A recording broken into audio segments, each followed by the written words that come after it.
भैया हरो किसान वाणी कार्यक्रम के गुरुवारीय साप्ताहिक क्रम हेलो किसान वाणी को एक और ताज़ा तरीन अंक लेके हम उपस्थित हो गए हैं।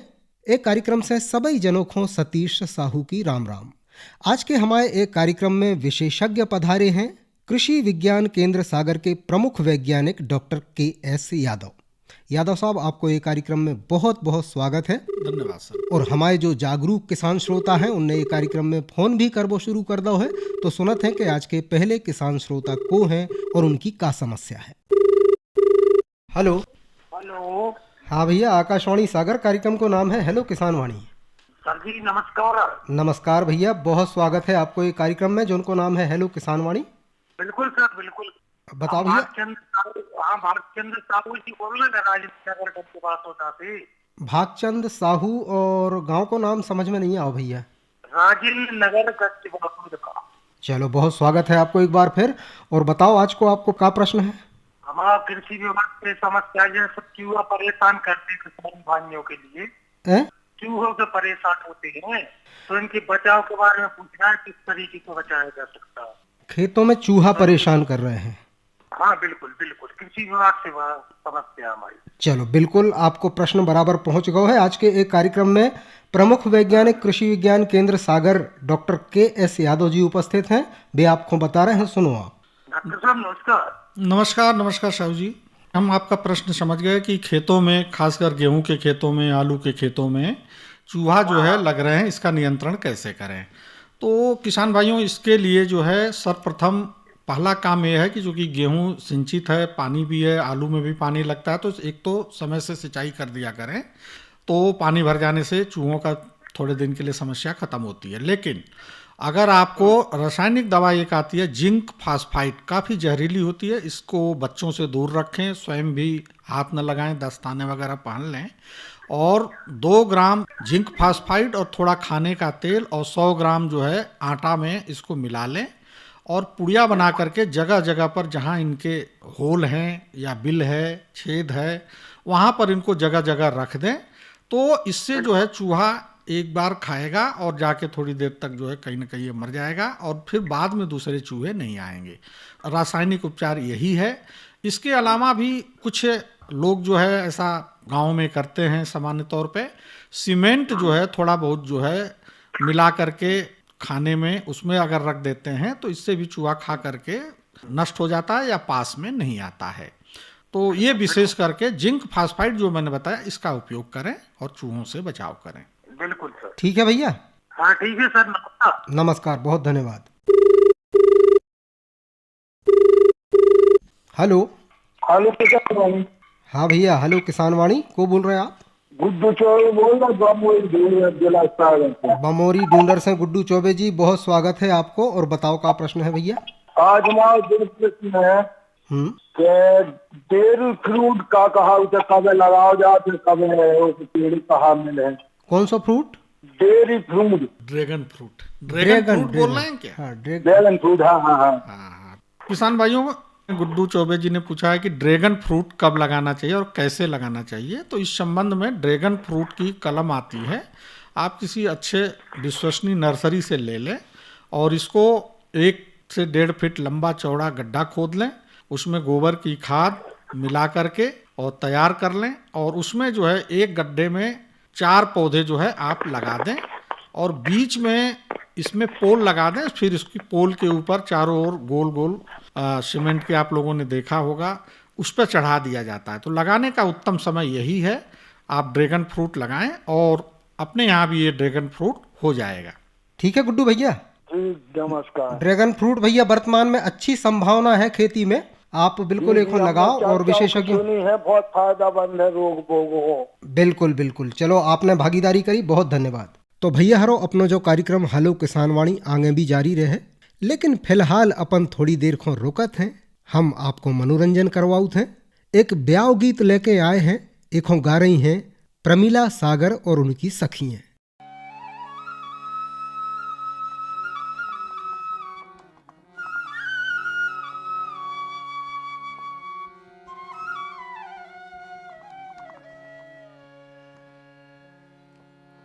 बाजत आवे श्री रामा के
तो भैया हरो प्रमिला सागर और उनकी सखियों के गाए ए ब्याव गीत के बाद अपन एक बार फिर चलत हैं हेलो किसान वाणी कार्यक्रम के अगले किसान श्रोता के फोन की तरफ।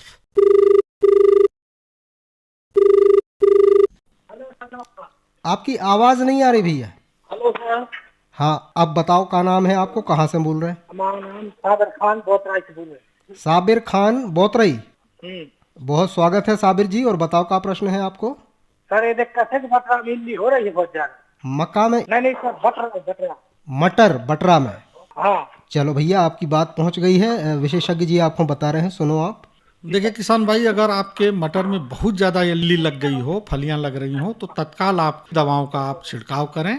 लेकिन छिड़काव से पहले आप जो फलियां पक गई हैं उन्हें जरूर तोड़ लें और विशेषकर प्रोफेनोफास प्लस साइपरमेथ्रिन या इमामेक्टिन बेंजोएट या इंडेक्सोकार्ब, सस्ती दवा उपयोग करना चाहते हैं तो क्विनालफास, इन दवाओं का, रासायनिक दवाओं का इल्ली मारने वाली दवा है, इसकी सही मात्रा में छिड़काव करें तो इससे जो है मटर की इल्ली जो है नष्ट हो जाएगी। ध्यान रखें, काफ़ी शिकायतें आ रही हैं दवाओं का सही उपयोग नहीं करने से, मात्रा सही उपयोग नहीं करने से, खेतों में जो है ज़्यादा मात्रा उपयोग करने से फसल नष्ट हो रही है, इससे आप बचें।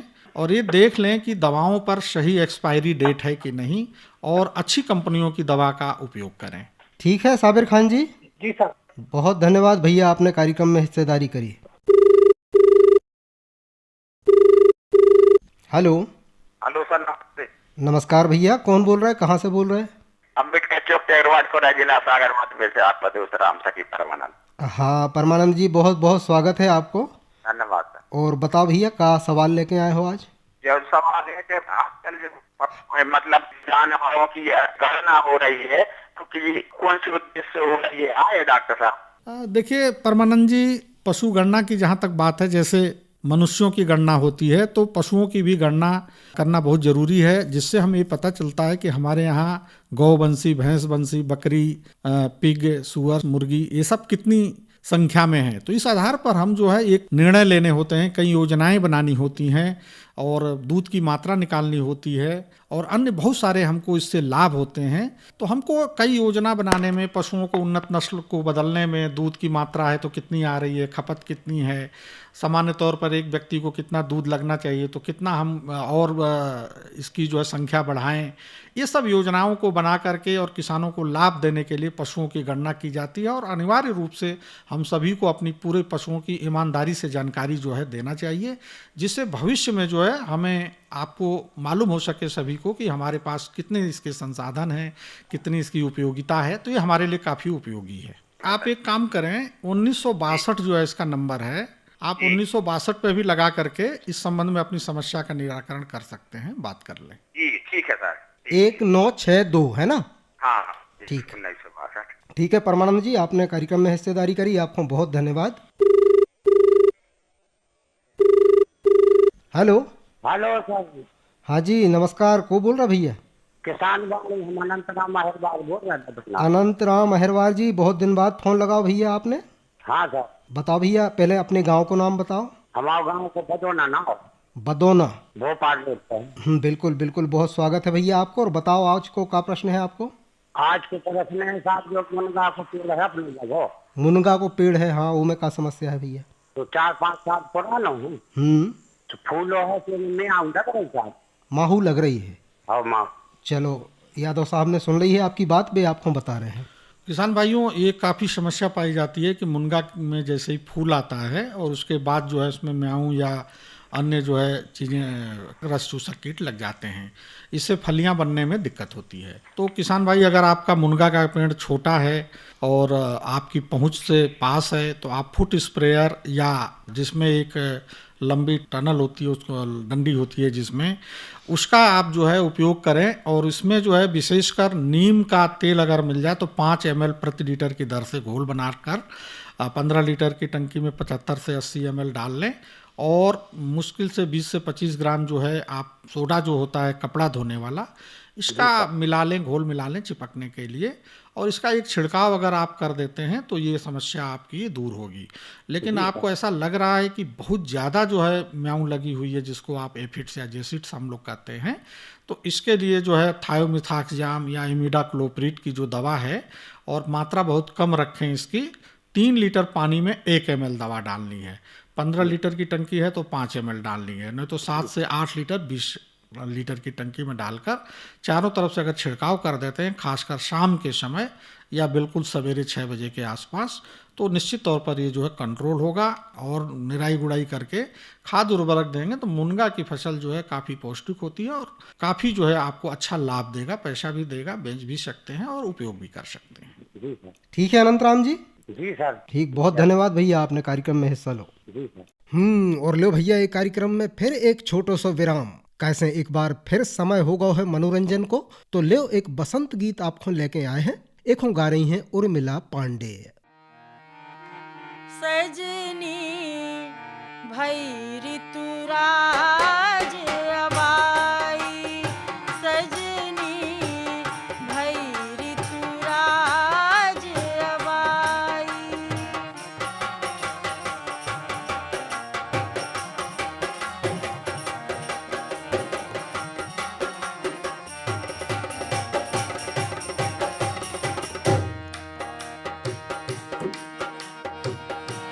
बन बहार बगराई, हाँ, बन बहार बगराई, सजनी भई ऋतुराज अबाई, सजनी भई ऋतुराज अबाई।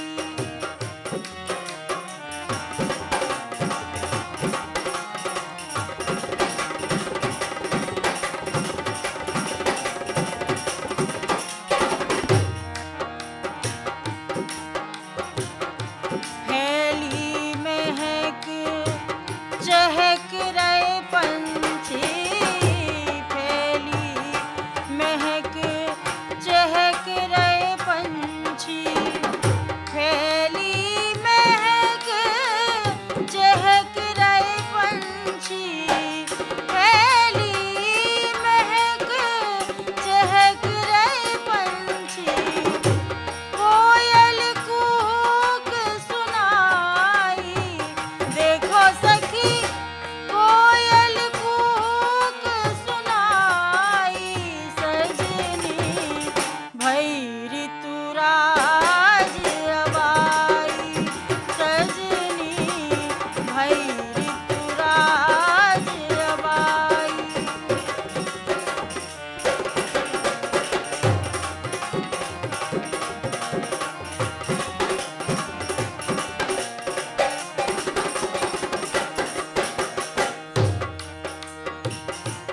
शीतल मंद सुगंध पवन भई, शीतल मंद सुगंध पवन भई, शीतल मंद सुगंध पवन भई, सुगंध पवन भई, सुगंध पवन भई, शीतल मंद सुगंध पवन भई। लई बेलन अंगड़ाई, देखो सखी, लई बेलन अंगड़ाई, सजनी भई ऋतुराज अबाई, सजनी भई ऋतुराज अबाई।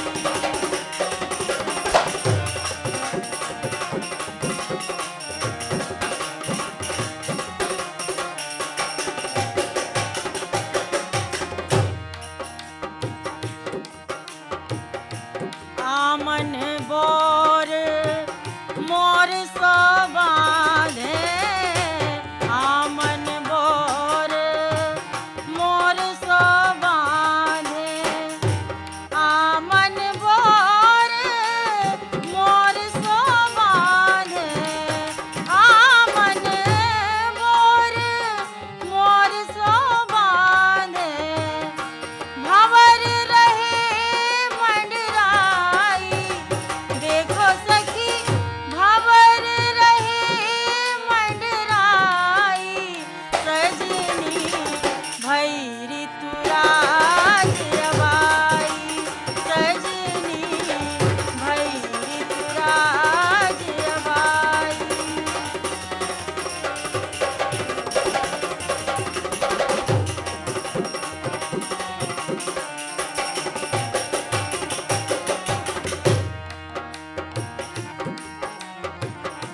छलिया कात नार बिरहन की, छलिया कात नार बिरहन की, छलिया कात हाय राम, छलिया कात नार बिरहन की, नार बिरहन की, नार बिरहन की, छलिया कात नार बिरहन की, कटत न रात कटाई सजनी, भई ऋतुराज अबाई सजनी, भई ऋतुराज अबाई, वन बहार बगराई सजनी, भई ऋतुराज अबाई सजनी, भई ऋतुराज अबाई सजनी, भई ऋतुराज अबाई। तो भैया हरो उर्मिला पांडेय के गाए ए लोकगीत के बाद अपन फिर से कार्यक्रम में श्रोताओं की तरफ मुड़क रहे हैं। सुनत हैं अगले किसान श्रोता की बात। हेलो। Hello Akashvani sir. बिल्कुल आकाशवाणी सागर, कार्यक्रम को नाम है हेलो किसान वाणी। आप को बोल रहे भैया? हम गंधर्व सिंह राजपूत, ग्राम हिन्नौद, राजघाट से। गंधर्व सिंह राजपूत, हिन्नौद, राजघाट। बहुत स्वागत है भैया आपको। बताओ क्या प्रश्न है? प्रश्न सर, प्याज को बाढ़ पीरो पड़ रहा है। प्याज के पौधा पीले पड़ रहे हैं? हाँ, ऊपर से बाढ़ पीला पीला हो रहा है। अच्छा, ऊपर को हिस्सा पीलो पड़ रहा है? जी सर। सोने कोई कीड़ा वीड़ा तो नहीं लगो भैया? कीड़ा तो नहीं लगा सर, मैं आऊँ की आते समझ में। माहू आ रही समझ में। पानी तो ज्यादा नहीं होगा? नहीं, पानी नहीं हुआ। चलो, डॉक्टर के.एस. यादव जी उपस्थित हैं, वे बता रहे हैं आपको। जी सर। देखिए किसान भाई, वर्तमान में प्याज है, लहसुन है, इसमें जो है रस चूसक कीट खास करके एफिड्स हैं, या इसके अलावा जो है व्हाइट फ्लाई है, सफ़ेद मक्खी है, या माइट्स है, ये लगना हो सकता है। इसके कारण भी पत्तियां इसकी मुड़ जाती हैं और धीरे धीरे जो है इसमें इसकी जो पोंगी है वो पतली पड़ने लगती है, मुड़ जाती है। अगर आपको ऐसा लगता है कि रस चूसक कीट लगे हैं और ज़्यादा मात्रा में अगर लगे हैं, तो रासायनिक दवा के रूप में थायोमिथाक्सजाम 25 WG या इमिडाक्लोप्रिड दवा है, 17.8 SL। इनकी मात्रा जो है 3 लीटर पानी में 1 ml की दर से घोल बना लें और इसका एक छिड़काव कर दें।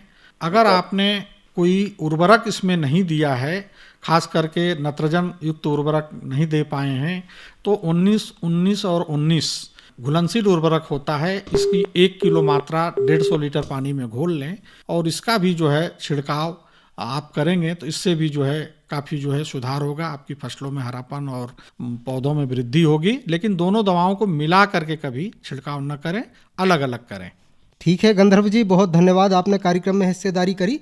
अच्छा डॉक्टर साहब, एक हमें लगा था बड़ा महत्वपूर्ण प्रश्न है कि पौधों में पीलापन, एक कारण आप और बता दो कि पानी की अधिकता हो जावो और दूसरी तरफ पानी की कमी रह जावो।